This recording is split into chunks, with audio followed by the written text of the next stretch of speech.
morning, everyone. Still morning. I have some notes here, so I'm going to keep looking on my phone all the time. I have 3 experts here on my side. So I'm going to introduce them, and we're going to talk a little bit about navigating through interconnectivity now and in the future, choices and patterns. I will ask each one question, and the other 2 is going to do some compliments on that and say more things that they think is important for the item. And one important thing is that I'm going to ask in English and Portuguese, as we have both languages here, and who feel comfortable to answer in English, who feel comfortable to speak in Portuguese, can speak in Portuguese. And Felipe told me that after he's going to use an AI to put the legends in the video, so we'll be all covered. So let me introduce, and they are going to say about their self, like a few words, and about the company. So first, I will ask Guilherme, can you say something about your company and you, please?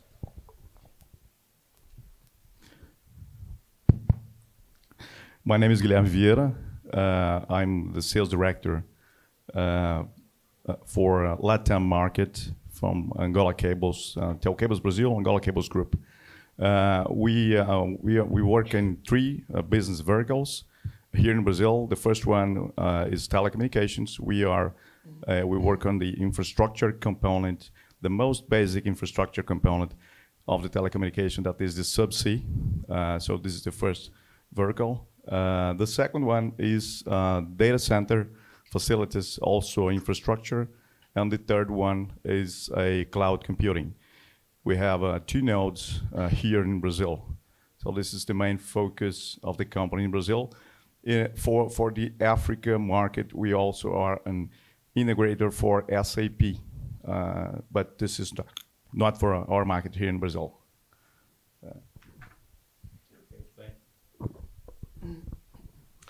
Well, my name is Rafael Lozano. I'm the country manager of Ela-Link here in Brazil. Ela-Link is a subsea cable, the single cable that connects directly Latin America with Europe, slicing the latency between both continents by half. We are talking about 60 milliseconds from Fortaleza up to Lisbon. And, well, I don't have so much for portfolio as Guilherme, so we have a single cable. I have more things here, if I can use your time. Bom dia a todos e todas, é um prazer estar aqui, me chamo Felipe. Enfim, hoje estou diretor de projetos estruturados, diretor jurídico da Forte Telecom. A Forte é uma operadora que atua eminentemente no mercado B2B, prestando serviços de conectividade para ISPs, governo e corporativo. Hoje a gente atua em 6 estados da federação, com conectividade também internacional. E a ideia hoje do painel é que a gente possa falar um pouquinho exatamente do que a gente vem fazendo ultimamente, que é o planejamento estruturado de longo prazo, a partir das nuances desse mercado extremamente desafiador e espinhoso. Até um dos motivos da gente estar conversando anteriormente de falarem na nossa língua natural é a espinhosidade do tema, de falar de perspectiva de futuro do mercado de telecomunicação, ainda mais no nosso querido Brasil varonil. É isso. Obrigado. Porra, aí eu vou fazer a cola e me ligam na hora, né?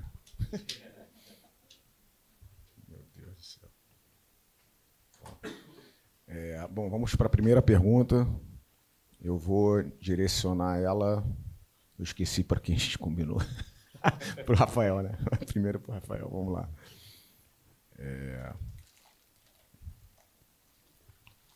Quais as principais tendências e fatores que influenciam o mercado de conectividade no Brasil, no momento atual e no futuro?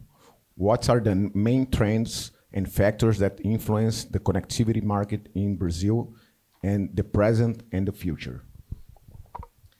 Bom, o mercado de telecomunicações brasileiro é um mercado, como todos vocês sabem, extremamente competitivo, onde tem rede, mas o maior desafio, só pelo tamanho do país, é levar conectividade às regiões que que carecem dessa conectividade, de ter uma rede mais robusta.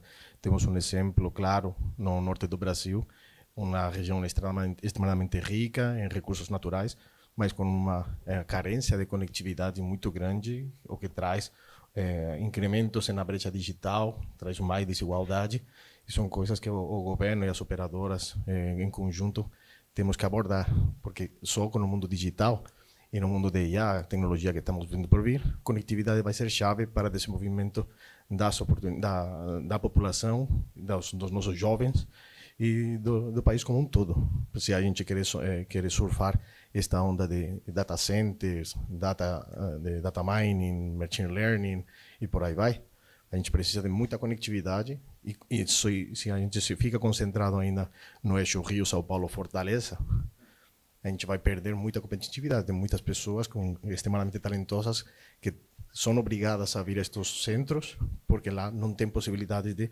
desenvolver por falta de conectividade. Acho que a gente está enfrentando um maior desafio nesse momento. Quer complementar, Guilherme? Eu gostaria.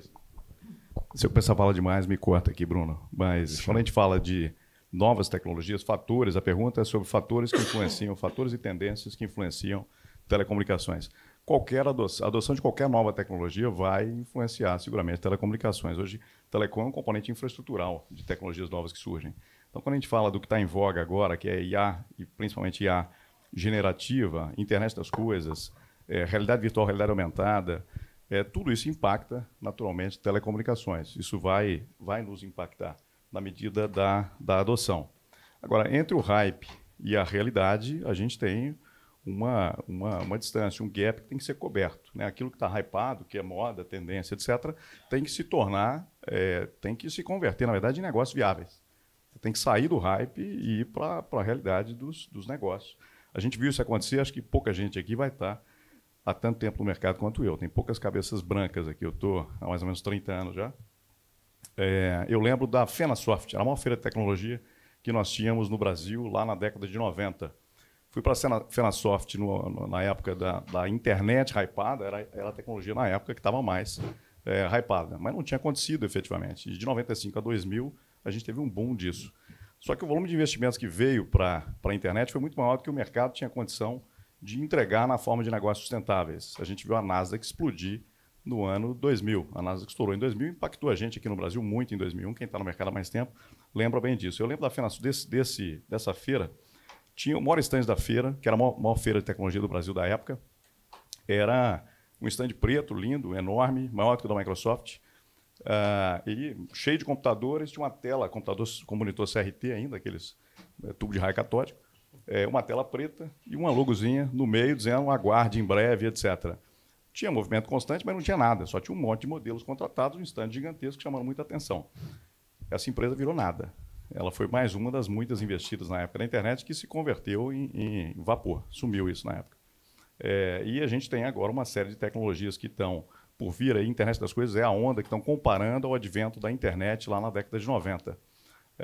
Mas isso precisa se converter, de fato, em negócios. Precisa se converter em negócios que serão sustentáveis no tempo. Então, acho que tem tendências vindo. Telecomunicações vai suportar, precisamos ajustar, tomar o cuidado de ajustar o compasso dos negócios, dos investimentos, dos movimentos. A gente está vendo isso acontecer com data center também. Muitos investimentos em data center acontecendo agora em Fortaleza, principalmente. Eu acho acertado, mas a gente tem que calibrar a mão aí para não errar o compasso dos acontecimentos. Complementando o que o Guilherme falou, acho que o Rafa, no início, abordou uma ponte interessante sobre o tema, sobre o seguinte. A gente, no mercado de telecom, especialmente no mercado de dados, vive um dilema, né?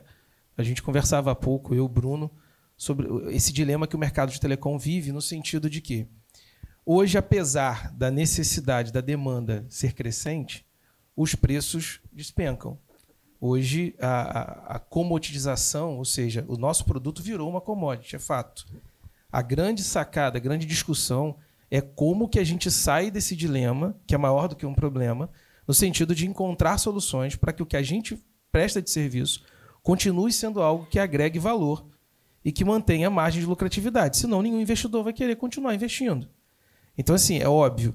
Quando a gente concebeu, quando cunhou-se o tema de tecnologia da informação e comunicação, as TICs, era tudo junto. tecnologia da informação e comunicação. Só que ao longo do tempo a gente separou o C, né? A gente só fala de TI de forma completamente apartada e fala de conectividade e comunicação. Óbvio, você tem os dados surgem depois, a voz inicialmente era o grande boom do mercado de comunicação, depois surgem os dados. Os dados surgiram, hoje os dados são necessários como para viabilizar qualquer outra solução, todas essas tendências tecnológicas que a gente comentou, sejam elas passando pelo inteligenciamento, internet das coisas, até mesmo o 5G, que demanda necessariamente uma infraestrutura robusta por detrás, não só para a distribuição dos sinais nas antenas. E a gente passa também pela inteligência artificial generativa, que é talvez hoje o grande boom, né, do mercado, mas a gente precisa, de alguma forma, enfrentar esse dilema, que é retomar a ideia de pensar fora da caixa e incluir outros serviços que possam agregar valor.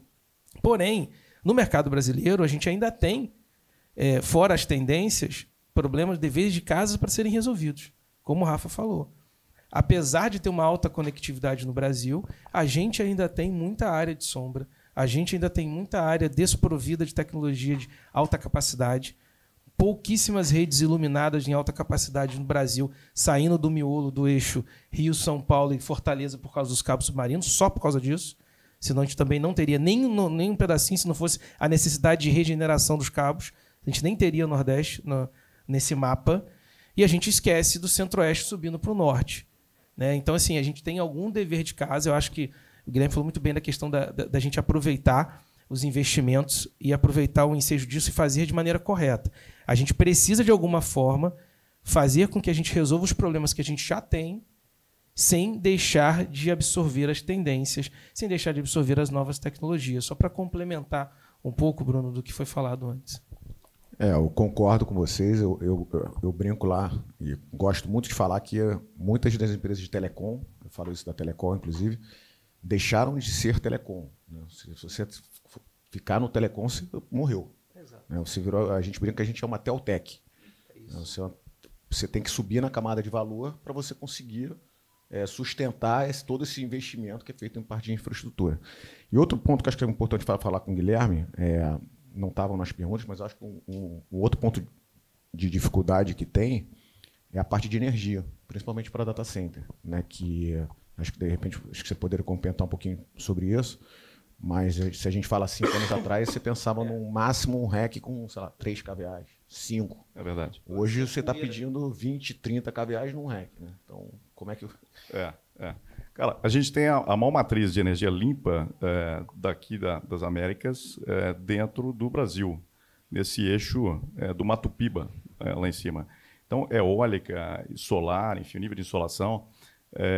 E o consumo a gente vê que é discrepante. Se eu for lá olhar só para Ashburn, por exemplo, nos Estados Unidos é uma região que tem uma concentração grande de data centers, a gente tem um consumo 10 vezes maior do que a gente tem aqui. Né? A gente tem 500 mega aqui de consumo total de energia elétrica. Se já foi desafiador a geração de energia elétrica no Brasil, a gente lembra aí de apagões em algumas décadas atrás, a gente tinha apagão no Brasil. Tinha um problema de geração. Não muito tempo atrás, no passado não muito distante, a gente tinha problema de apagão. O que a gente precisa agora é de transmissão, melhorar as redes de transmissão para conseguir entregar, mas a geração de energia já é um problema superado. E a gente já tem modelos aí para copiar, não precisa ir longe, é só olhar para o que está sendo feito nos Estados Unidos.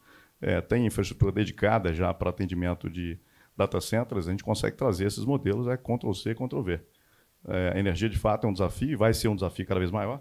Nós vamos adotar cada vez mais tecnologias, o futuro vai trazer muita coisa nova para a gente. Daqui a pouco, realidade virtual, realidade aumentada, potencializado pela camada de infraestrutura, que é o 5G, nós vamos ter isso na rua. A gente vai andar na rua, dentro do mercado, você vai estar vendo ali um mundo misturado.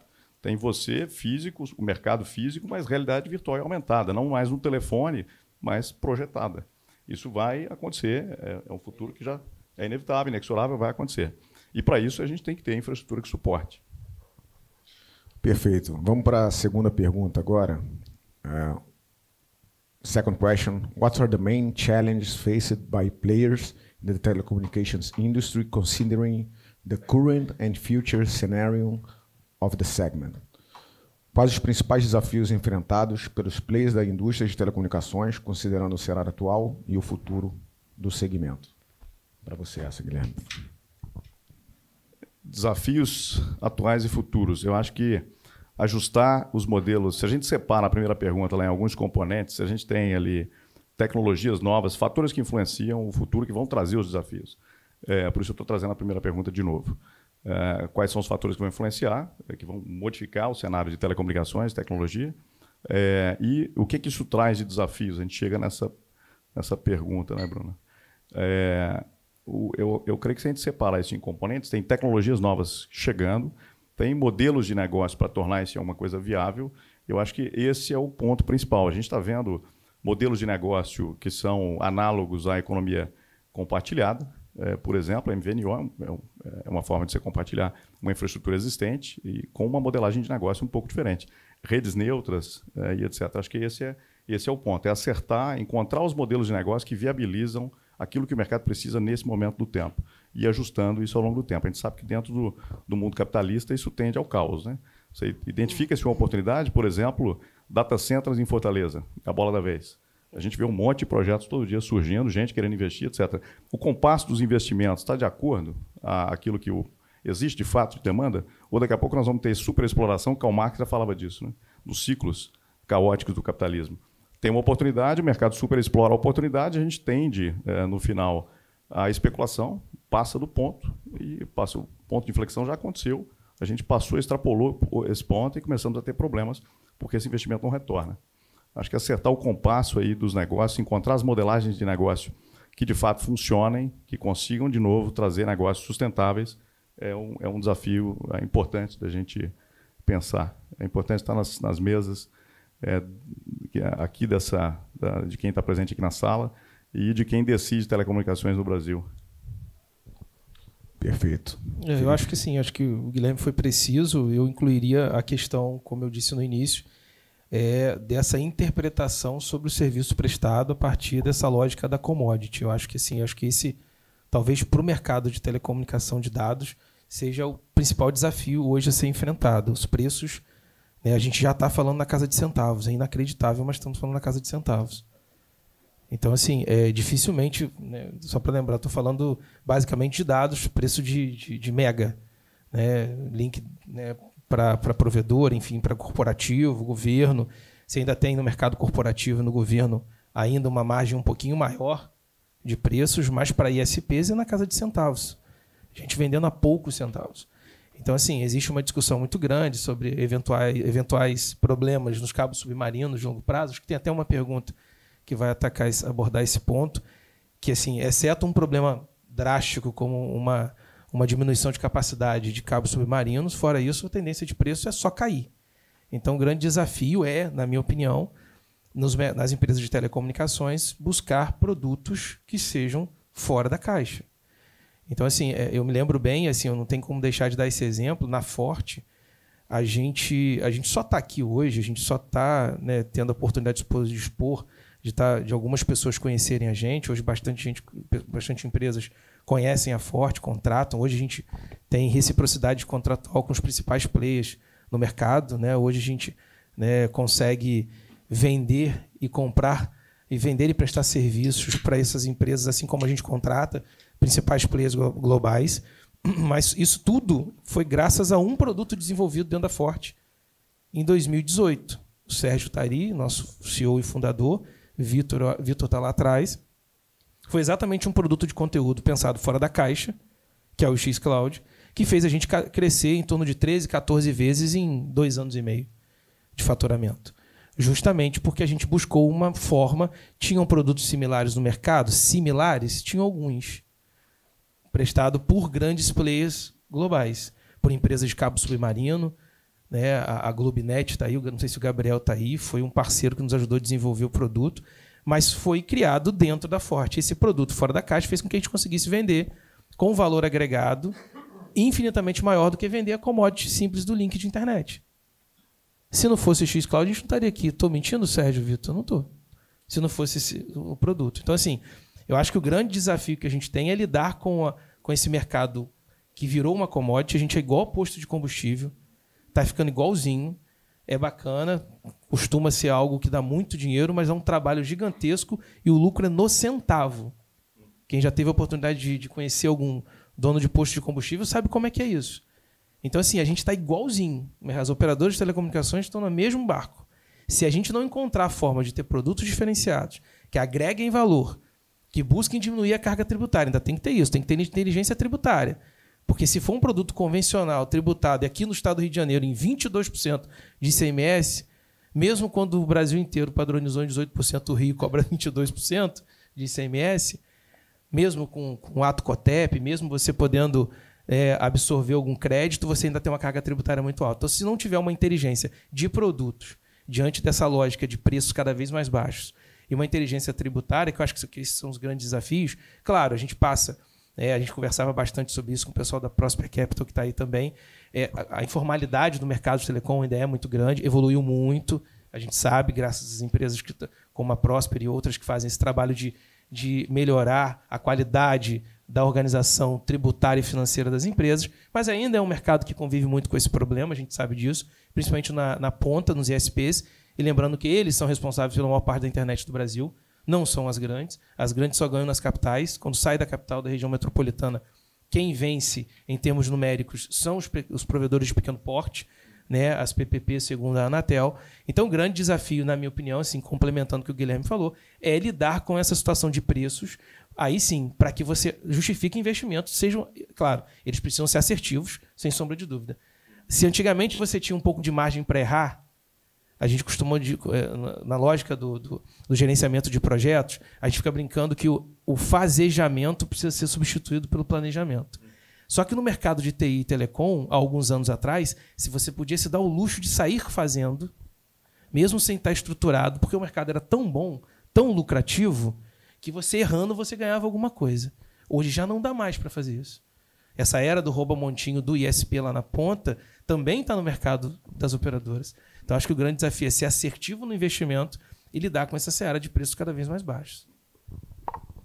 Sim, complementando, eu acho que o maior desafio que a gente tem hoje para agregar valor é exatamente o que vocês passaram na Forte, se antecipar o que está por vir. E hoje o Brasil tem uma oportunidade gigante de se antecipar. Primeiro, pela energia verde, a gente tem um grid de energia verde, que é o boom no mercado, né, o boom no mundo todo, questão de sustentabilidade, etc. O Brasil tem uma oportunidade gigante, só que a gente tem que pensar na frente, temos que pensar em 10 anos onde vai estar a tecnologia. Hoje estamos vendo o boom da IA. A IA vai precisar de uma infraestrutura. Qual infraestrutura a gente pode se antecipar? O que a IA vai precisar? O que a gente precisa hoje? Como as telecomunicações mudaram de 20 anos para trás, desde que começou a internet de escada, até agora a fibra ótica, novos modelos de serviço. Imagina, hoje você consegue fazer uma videoconferência através do celular quando está indo num trem a 200 km por hora. Você consegue fazer uma vídeo com alta qualidade, coisa que antes era impensável. Com IA, a gente tem um desafio muito parecido. Vai ter o boom, igual que aconteceu com as .com, muita gente vai ficar no caminho, só os melhores vão sobreviver, mas nós, como telecom, temos um papel chave em construção de data centers, mas tem que pensar que não só de hyperscalers vivem, porque tem modelos de inteligência artificial que precisam de centros de treinamento, que podem estar distantes dos cabos submarinos, distantes dos núcleos urbanos, etc., que não tem uma demanda de latência muito grande, porém, a usabilidade dessa IA vai ter que estar na ponta. Aí entramos no mercado do Edge Data Centers, micro data centers, falam da tendência de que quase cada condomínio vai ter um mini data center no prédio. Para quê? Porque você vai poder ter uma nuvem para suas fotos. Imagina você ter uma nuvem para suas fotos, mas uma nuvem que está no seu prédio. Você não tem que se preocupar se o seu notebook quebrou, se o HD quebrou, se o filho derrubou água dentro do notebook e queimou tudo. Você vai ter que tem uma nuvem para você.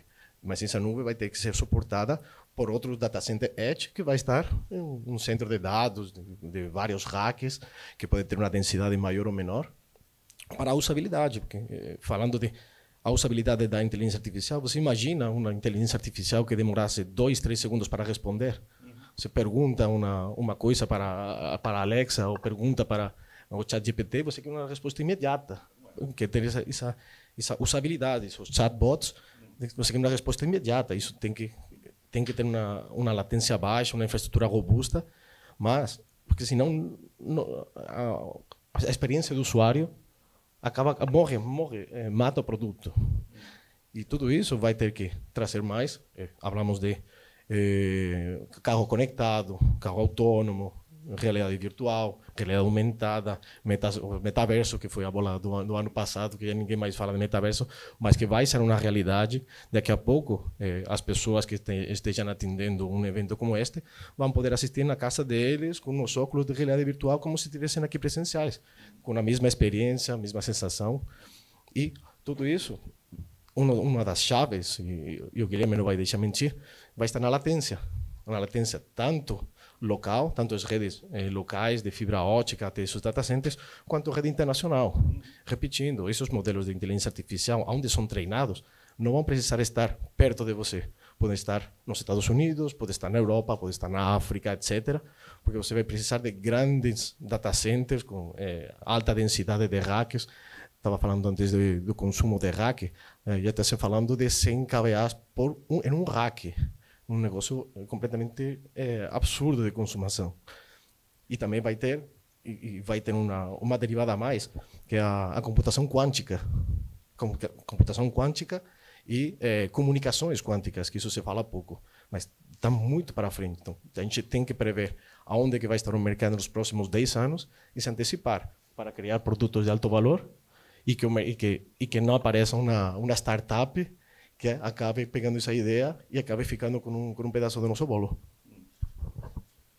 Aproveitando, Rafael, o ponto que você falou aí de inovações, a gente vai entrar na terceira pergunta, vou fazer para o Felipe, depois vocês comentam, mas quais as principais oportunidades que emergem a partir das mudanças desencadeadas pela adoção da tecnologia como 5G, AI e IoT?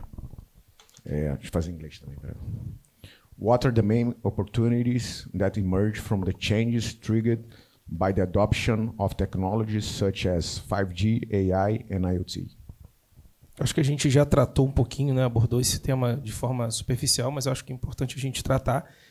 Óbvio, essas novas tecnologias estão incorporadas, são inevitáveis, como a gente, né, falou mais cedo. Falar de inteligência artificial generativa é algo que já está intrínseco, não tem jeito.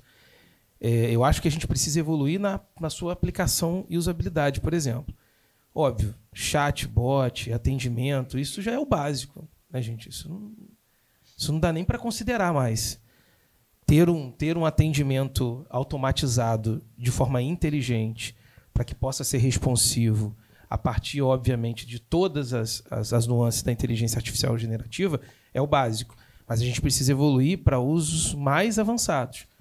A gente vem desenvolvendo já há algum tempo essa lógica de atribuir uma inteligência artificial na nossa operação, e a lógica parte do princípio dela aprender o que a gente faz primeiro, né? A inteligência artificial, os códigos praticamente são todos abertos, qualquer um pode utilizar, e a grande sacada é como você vai utilizar. Obviamente, a gente está falando do Gemini, do ChatGPT, são bancos de dados gigantescos. E aí não vamos discutir a parte energética, então, que nem se fala, né? Tem países que abrigam isso, que estão discutindo para não ter mais, né? Então, assim, isso é uma questão. Mas para o nosso mercado, a inteligência artificial para ajudar em muito, pode e vai ajudar. Não só desde ajudando um núcleo, como é o objetivo da Forte, de iniciar apoiando o Centro de Gerenciamento de Redes. Então, a ideia é que ele aprenda cada vez mais, ela aprenda, porque a gente brincou, porque o Sérgio batizou a nossa inteligência artificial de Tiffany. É uma inteligência artificial feminina, enfim, tem avatar. Quem tiver no Morro da Urca vai ter experiência de conhecer a Tiffany hoje, mais tarde. Então, assim, a nossa inteligência artificial, a lógica dela é que ela apreenda os conteúdos do gerenciamento de redes e ela possa auxiliar os engenheiros, os técnicos, na resolução de problemas. Iniciando em nível 1, passando em nível 2, 3, e assim vai. E facilitando a tomada de decisão. Então, absorver essas novas tecnologias é inevitável. O 5G já foi sinal de insônia para muitos do mercado de telecomunicação, né? Alguns entendem um pouco mais e tiveram a perspicácia de estudar um pouco mais, entendem que é diferente. Mas para muita gente do mercado de telecom, de dados, provedores, quando se anunciou o 5G, acabou a internet banda larga. Se o cara tem 5G, para que ele vai ter internet banda larga? Obviamente, a gente sabe que a lógica não é essa, nem muito menos é a aplicação voltada para o 5G.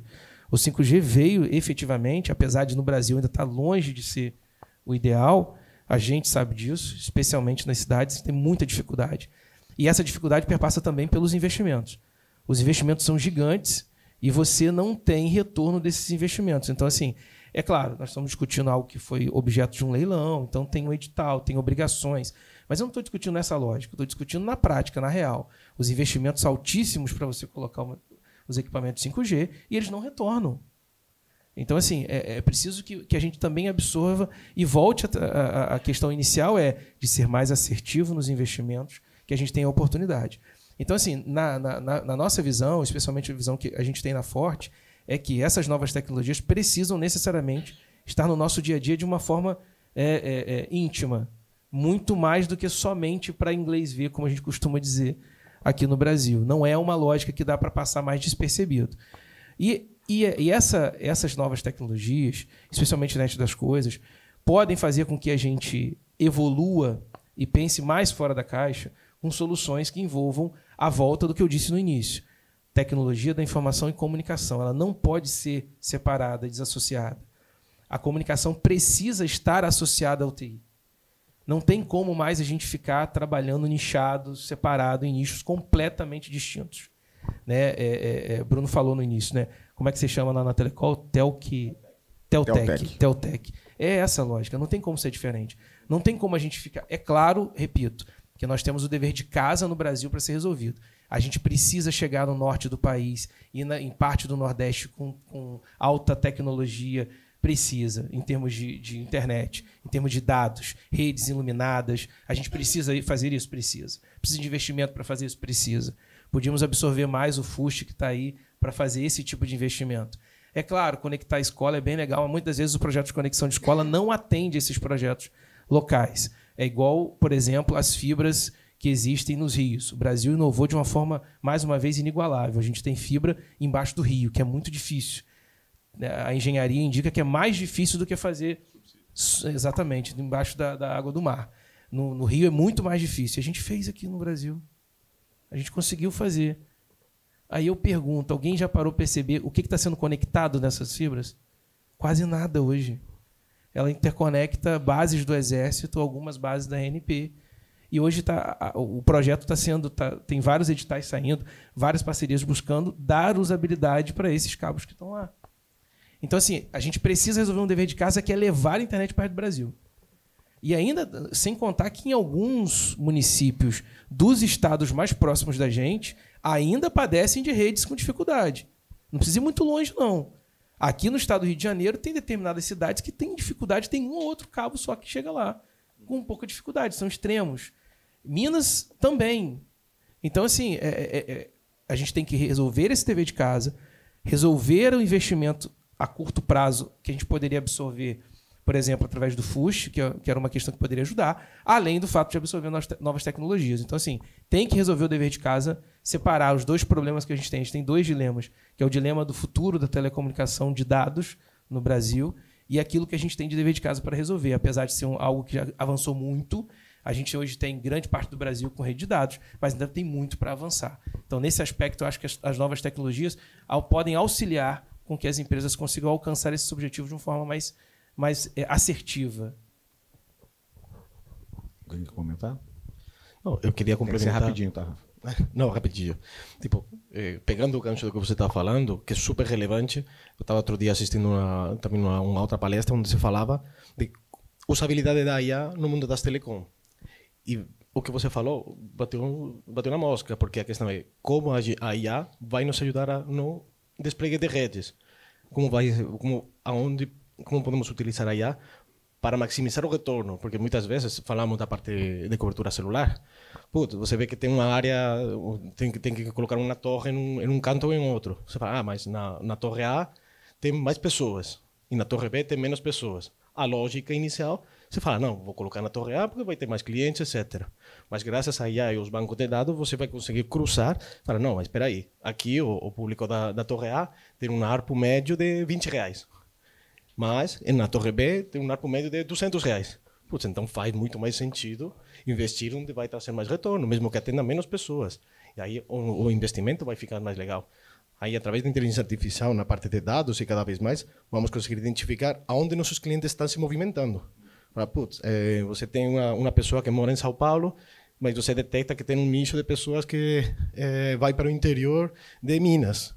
Putz, será que não faz sentido colocar uma torre em Minas, onde as pessoas tem um condomínio de alto padrão que vai para atender os nossos clientes? Faz sentido colocar uma rede de infraestrutura? Putz, estou detectando que em Campos do Jordão tem muitas pessoas que estão dispostas a pagar um ticket mais alto por ter uma rede de qualidade. Faz sentido fazer um investimento lá?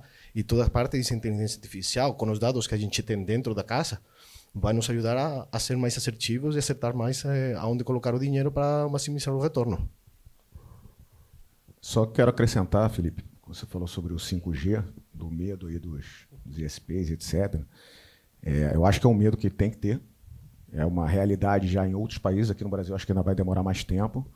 Mas se você pega hoje uma operadora chamada Jio, da Índia, eles estão fazendo 100 mil ativações dia em residências. São 3 milhões por mês. É a empresa que mais está crescendo no mundo em banda larga residencial, via FWA. Tá? Então, os caras estão realmente desbancando. A AT&T, no último mês, 90% das ativações residenciais foi 5G, via FWA.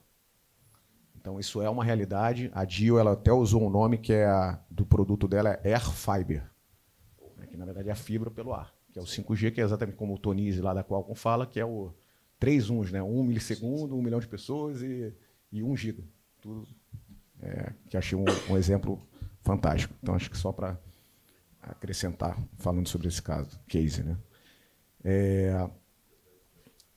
Agora, para o Rafael. Deixa eu ver aqui. Ó. Me perdi. Tá. Como a Latam está abordando o aumento de 30% do consumo de capacidade internacional ano após ano? How Latam is addressing the 30% increase of international capacity consumption year over year? Bom, em primeiro lugar, não sei, o Brasil é um mercado gigantesco e a gente consome muito conteúdo local. Né? Todo o conteúdo é gerado aqui e é consumido aqui. Porém, isso está freando o consumo internacional, mas mesmo assim o consumo está crescendo 30% ano contra ano. As projeções falavam antigamente que a gente ia ficar sem capacidade em 2026 com os cabos submarinos atuais. Mas graças a empresas como Angola, como a Elalink, que trazem novas capacidades, graças também aos amigos da Patec, que inovam na parte do transponder para trazer mais capacidade dentro das mesmas infraestruturas, é um caminho sem volta. O crescimento é exponencial na parte de consumo de dados e cada vez mais estamos trazendo junto os continentes. Novos investimentos estão sendo trazidos, novos cabos estão sendo construídos. A gente fala que este ano já chegou o cabo do Google com 12 pares de fibra, são mais de 200 terabits de capacidade em um único cabo. Antes isso era impensável. Na Elalink, somos um último cabo, além do Google, que chegou no Brasil. Estamos falando, éramos 4 pares de fibra 100 terabits por segundo. 2 anos depois já tem um cabo que tem mais do dobro de capacidade. Tem novos investimentos chegando, desde o Peru está chegando novos investimentos do exterior. Mas como bem o Felipe falou, o preço por mega na ponta está apertando toda a cadeia. E afinal, o que você falou, se não tem dinheiro na ponta, não tem dinheiro no meio, não tem dinheiro para construir cabos submarinos, e o investidor, em lugar de colocar um cabo submarino, vai resolver levantar um prédio. Vai trazer muito mais retorno, muita mais tranquilidade, um BP mais preditivo. E então aí a gente tem que trazer valor e transmitir isso também para o nosso cliente final, para o cliente do ISP. Antes tinha uma fibra por R$40, agora o seu ticket vai ser 60, senão não vai ter. Pois não vai ter, e todo mundo quer. Eu sempre brincava, né? Tipo, todo mundo quer ter 5G, mas ninguém quer que o ticket do celular cresça. Então, temos que encontrar um caminho de. O mundo cada vez vai ser mais conectado. A gente está vendo que cada vez mais não existe já uma localização geográfica. Graças à pandemia, a gente contratava pessoas que estavam completamente trabalhando na Indonésia, trabalhando na Índia, e trabalhavam para você como se estivessem do seu lado. Hoje, o trabalho híbrido é um modelo completamente assumido para pessoas que moram no interior e vão uma vez, 2 vezes no escritório e conseguem trabalhar e performar da mesma forma. E isso, cada vez mais, pode ser que você contrate pessoas do outro lado do planeta, porque tem uns skills definidos, tem um custo mais barato de mão de obra, e você vai conseguir fazer isso graças à conectividade. Eu posso fazer uma brincadeira aqui, mas graças a empresas como a Telcables e a Ela-Link, a gente pode voltar à era da Pangeia, né? Onde todos os continentes eram juntos e as latências estão ficando cada vez menores, então isso tem deixado todos mais próximos, né? Todos os continentes como se fosse um só. Eu vou abrir para pergunta, que a gente já está no limite do tempo. Quem quiser fazer pergunta, levanta a mão, a gente oferece um microfone, por favor.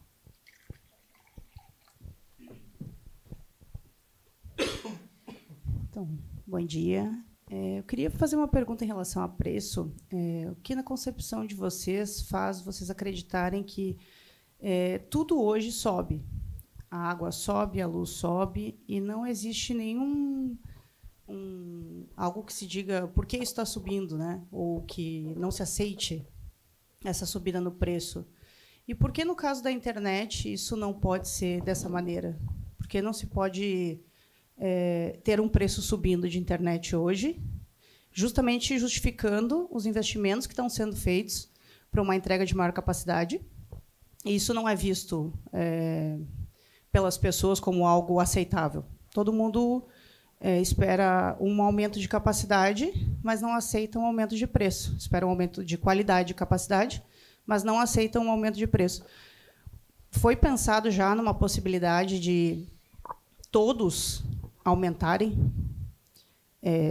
Por exemplo, toda a concorrência aumentar o preço e isso ser visto como algo normal? Ou seja, haver uma regulamentação que, a partir de agora, o preço vai subir em X% e todos sobem? Porque a gente sabe que quando um não sobe, ou melhor, quando um baixa, a gente tem uma queda do preço para baixo, né? Então, eu acredito que se houvesse uma regulamentação onde todo mundo fizesse junto uma subida de preço, não seria algo problemático, porque todos estariam nesse patamar. Então, eu queria só entender por que para a internet nunca pode ser considerado um aumento de preço, e para todo o resto que a gente vive, o preço aumenta e ninguém se importa e continua pagando. Obrigada. Eu vou fazer Posso, Bruno? Claro, obrigado, Bruno. Eu acho que a resposta passa por 2 questões. Uma, tudo que aumenta é porque tem vínculo público. Aí tem coercitividade. Então, água, luz, gás, esses produtos em especial, esses serviços em especial, são todos concedidos. Então, assim, tanto água quanto água é uma concessão municipal, luz é uma concessão estadual e gás é uma concessão nacional. Todos esses serviços são vinculados ao governo. Então, as regras de concessão de um contrato de 20, 30, 40 anos exigem isso. Então, é inevitável, é uma conta matemática com obrigação legal, tem legislação. Então, assim, eu até entendo que há uma certa naturalização desses aumentos. Mas a maioria não gosta, assim como não gosta de qualquer outro aumento. A gente fica revoltado quando vê a conta de luz mais cara. Mas a gente não tem o que fazer, porque é algo que está preso a uma concessão. O nosso serviço, ele é totalmente privado. Tem regulação, mas ele não é concedido. Uma vez que a gente tem a autorização para prestação de serviço, o provedor, por exemplo, e hoje as licenças são cada vez mais desburocratizadas, qualquer um pode abrir, dependendo do tamanho, você nem precisa inicialmente ter a licença, então você não tem uma regulamentação. Então, assim, a gente tem um dilema ali que é quanto mais próximo do governo, mais afetado a gente está por as decisões dele. Quanto mais distante dele, a gente está próximo do mercado, que é ideal para a concorrência. Aí, passando para a segunda parte, a regulamentação seria muito preocupante, porque, da mesma forma que ela hoje vai ser para o bem, ela vai permitir uma que a gente chama de cartelização, que é você formar um cartel de preços. Não é o ideal, nem a legislação permite. Eu acho assim que, infelizmente, a questão dos preços não passa pelo governo, na minha opinião. E nem deveria mesmo. O mercado precisa encontrar soluções para que o preço fique melhor. E a gente sabe que, infelizmente, a maioria dos preços são danificados pela própria concorrência. A gente sabe aqui, todos aqui, a maioria se conhece, a maioria presta serviço, às vezes vende para os mesmos clientes, e a gente sabe que tem empresas do mercado que oferecem metade do valor que o outro está oferecendo. Na cara dura. Entendeu? Então, assim, é uma questão de mercado. Na minha opinião, não deveria passar pelo governo. Eu acho que, infelizmente, esse dilema é nosso. A gente criou o problema, a gente criou o monstro e precisa juntos encontrar uma forma de combatê-lo. Eu brinco que há 26 anos atrás, falo com meus amigos, né, que eu escolhi a telecom errada, né? Eu tinha que ter ido para energia, para óleo e gás, que realmente tem essa questão. Mas a gente tenta isso, Bruna, há 26 anos, principalmente no mercado de voz internacional, conversando com todas as operadoras e, infelizmente, se uma ROI acorda, já era. E vai ruir, né? Porque é um princípio fundamental da economia, é oferta e demanda. A gente está num país capitalista, na iniciativa privada. Enquanto tiver demanda e competição, vai acontecer a erosão de preço. As tecnologias trazem mais capacidade todos os dias e isso vira mote de venda. Eu acho que a erosão de preço, o Felipe falou muito bem disso, Rafael também, Bruno, a erosão de preço é um desafio para a gente. Esse ano a gente já computou 28% de erosão de preço. E todos os anos, a gente vem ano contra ano aí, computando mais erosão de preço do que a gente projeta no começo do ano. A gente faz uma projeção mais ousada para o ano seguinte e quando a gente vai ver o que aconteceu na prática, é maior do que a gente estava esperando. É desafiadora a erosão de preço, de fato, mas conter essa erosão com alguma medida cartelizando, por exemplo, que é o termo que o Felipe usou, eu acho que isso não funciona. Dentro da iniciativa privada, alguém sempre vai roer a corda. Não, e complementando, é um mercado crescente que ainda está longe de ser regular. Porque acontece, pessoa que só trabalha por preço vai acabar morrendo. Não traz valor, vai acabar morrendo. E as pessoas que fizeram o dever de casa, trazendo inovação com as margens saudáveis, que é o que está acontecendo agora, vai consolidar o mercado. Vai chegar alguém que está mal das pernas, porque só brigou por preço, vai chegar lá, vai fazer uma proposta, pago sua dívida e eu fico com sua operação. E vou arrumar a casa e consolido e criamos grupos de operadoras maiores, como aconteceu nos amigos da Aloha, Brasil Interpark e por aí vai. E é um movimento que, na minha visão, vai continuar acontecendo. A pessoa que vai rasgando o preço vai acabar morrendo, porque um momento, baixa, e um momento a conta não se paga, o investimento não se paga, aí começa a inadimplência, começa processos judiciais, trabalhistas, etc. E por aí vai. E, afinal, acaba morrendo. E alguém que fez o trabalho de casa de trazer inovação, vai lá, vai comprar barato e vai ter uma infraestrutura para continuar inovando e fazendo as coisas direitinho. Exato. O caminho para deixar isso mais sustentável, na minha visão, é o que todos aqui no painel, acredito, estão fazendo, e aqui dentro da sala, que é começar a transformar as telecoms em tech companies, que é uma tendência, enfim, todos os analistas de mercado apontam, você tem que transformar uma telecom numa tech company, agregar produtos novos para a gente conseguir sair um pouco, mitigar esse problema e transferir, mitigar risco, né? E o problema da erosão de preço, e agregar mais valor fazendo essa contenção, estendendo o portfólio. A gente, por exemplo, o Bruna também é da Telcables, nós temos cloud, a gente tem data center, a gente está diversificando, caminhando mais para a tecnologia de informação. O Bruno falou bem aqui da Telecom, fazendo isso também, esse movimento de TechCo. Acho que o caminho está por aí. É isso, tem que subir na cadeia de valor. Gente, o tempo esgotou. Mais uma pergunta para quem quiser.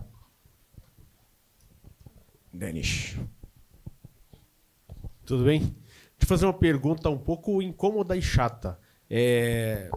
Hoje a gente tem um gap grande de profissionais na área, né? Profissionais especializados em tech. E conforme a tecnologia avança, o gap vai ficando maior e, infelizmente, o nosso acadêmico não acompanha, né? Quais são as soluções que vocês acreditam para as pessoas dentro das nossas empresas? Posso pegar essa? Deixa eu pegar o nome dela aqui. Me perdi na cola também. Uma General Manager, Kate Woolley, gerente geral de ecossistemas da IBM. Ela aponta que os 3 principais investimentos da IBM hoje no mundo, que já movimentaram aqui no ano de 2024 5,1 bilhões em negócios, estão ligados à inteligência artificial. Em 3 iniciativas: geração de código, programação, trabalho e aumento de eficiência no trabalho, inteligência artificial aplicado à eficiência do profissional. Isso já é realidade, acontece dentro do ecossistema da IBM. E Omnichannel, que a gente já conhece bem. Essas são as 3 principais iniciativas. Então, aplicar a tecnologia, falamos disso aqui, né? Buscar modelos eficientes que consigam fazer uma boa combinação de tecnologias novas, de modelos de negócio, etc. Isso é um ponto. A gente começar a usar a inteligência artificial aplicada dentro da área de telecomunicações, isso funciona, acho que funciona super.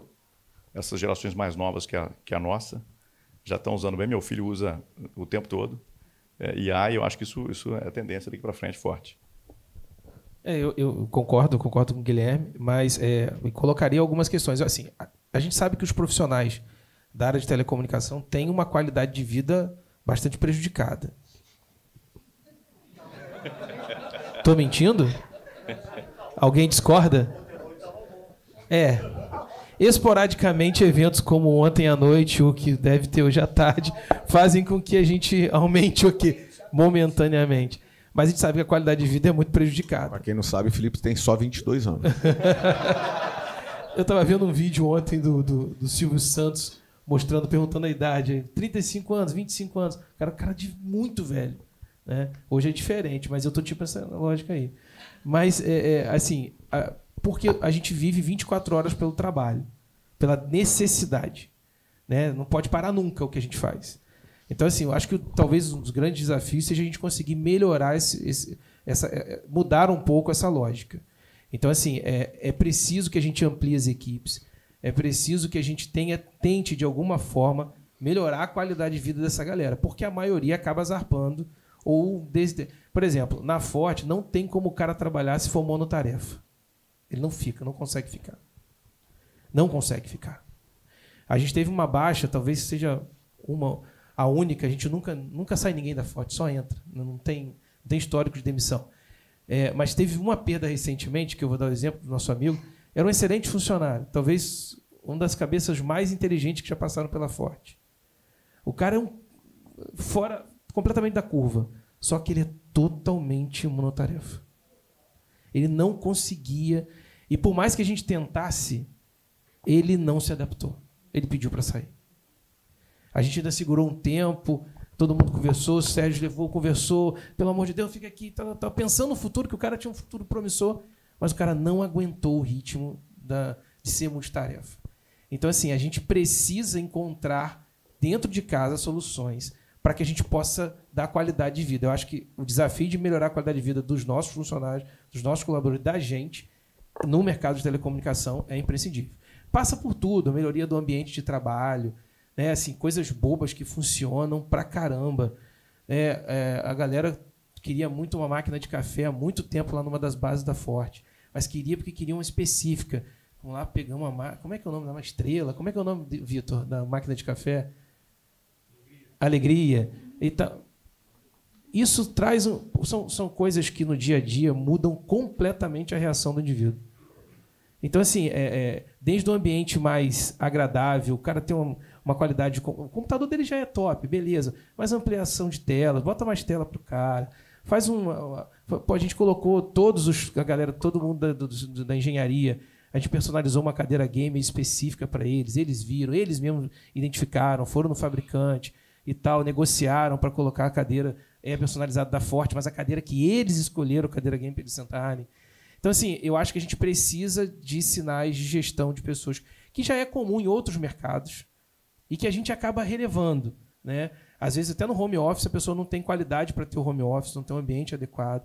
Então, assim, a gente precisa, além de tudo que o Guilherme falou que é preciso, em termos de usar a inteligência artificial, a gente precisa melhorar a nossa relação humana com os nossos técnicos, especialmente aquela galera que passa virada 24 horas/7 trabalhando. Então, assim, é essencial, na minha opinião, que a gente faça isso. Bom, complementando, eu acho que a gente tem 2 desafios gigantes. Um o Denis estava falando da falta de profissionais, é fazer a engenharia um negócio atrativo. Quantos que vocês têm filho falam, papai, eu quero ser engenheiro quando eu for mais velho?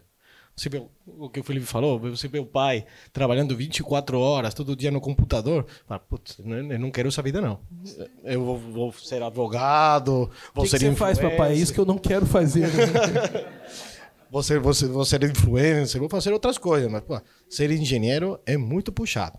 Então não quero isso. Então acho que a gente tem que formalizar, fazer as pessoas se atrair de novo, se apaixonar de novo pela tecnologia, pela engenharia, para ter mão de obra qualificada, para que os funcionários trabalhem menos e não tenhamos tanta rotatividade. E outro ponto muito chave que a pandemia nos ensinou é desenvolvimento pessoal.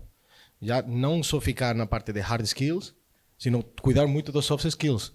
De cuidar das pessoas com gentileza, com amabilidade, ver as pessoas como refletem sobre os próprios objetivos, o famoso propósito que agora tanto se fala, que as crianças, os novos trabalhadores já não trabalham mais por um salário, eles querem algo maior, querem um propósito, querem estar motivados, querem estar na cultura da empresa, tem que aderir com seus próprios valores.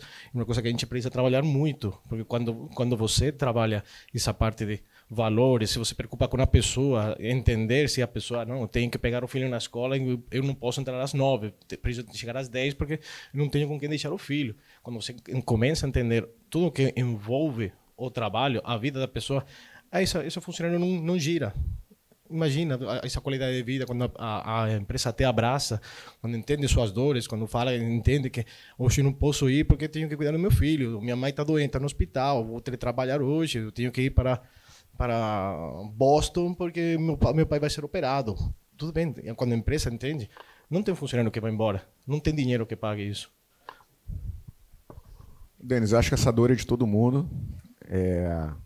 Eu acho que realmente o AI vai ajudar, já faz uma área, principalmente de marketing, lá a gente já usa bastante. Eu, particularmente, já uso muito, mas eu acho que a maior dificuldade vai ser o ser humano da nova geração. Vai ser não, está sendo. Eu estou preferindo pegar colaboradores com uma idade mais avançada, mais experiente, do que os caras de 20 anos que acham que são bambambam em uma semana de empresa. Isso tem sido muito difícil e eu acho que isso vai perdurar muito tempo. Eu acho que a nossa geração vai ter que trabalhar mais 24/7 por muito tempo, porque tem uma geração muito ruim aí. Essa é a minha visão. Uma geração que desiste muito fácil, que não sabe o que é suar, que quer ralar. Geração mimimi. Geração mimimi, que quem vai pagar o pato vai ser o filho deles e a gente, né? Porque vai ter uma geração no meio que um gap que espero que o AI cubra. Tá? Bom, gente, acho que a gente já estourou bastante o tempo. Quero agradecer a todos. Obviamente, qualquer pergunta extra que qualquer um queira fazer. Quer fazer o último? Com licença, pessoal. Boa tarde já, né? E, na verdade, não é uma pergunta, queria só fazer uma complementação, aproveitar a oportunidade para dar uma alfinetada, obviamente, né? Sobre a questão da pergunta da Bruna, que é muito interessante, é uma dor comum a todos, né? Como o Felipe falou, a comodização dos serviços de internet, dos dados. E todos os pontos de vista falados aqui, eles são muito válidos. Mas se o mercado é um mercado livre, não regulado em termos de preço por estar distante do governo, e, ao mesmo tempo, é a lei da oferta e da demanda, como o Guilherme falou, né, isso é fato. Mas o movimento de consolidação da internet no Brasil, ele acelera muito isso. À medida que você tem players que vão crescendo por aquisição, e aí você começa a ter uma super sobra de banda, e gente que tradicionalmente atua só no B2C começa a virar um B2B player, um wholesale player. E ele começa a vender a sobra de banda dele sem pensar na composição e na proteção do mercado.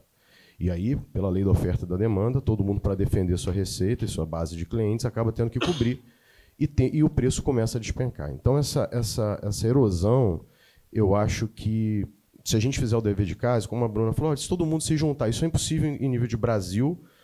Como o Felipe falou, a gente é muito capilarizado, talvez seja a nação mais capilarizada na entrega de última milha de internet, com milhares de PPPs, como diz a Anatel, né, prestadores de pequeno e médio porte.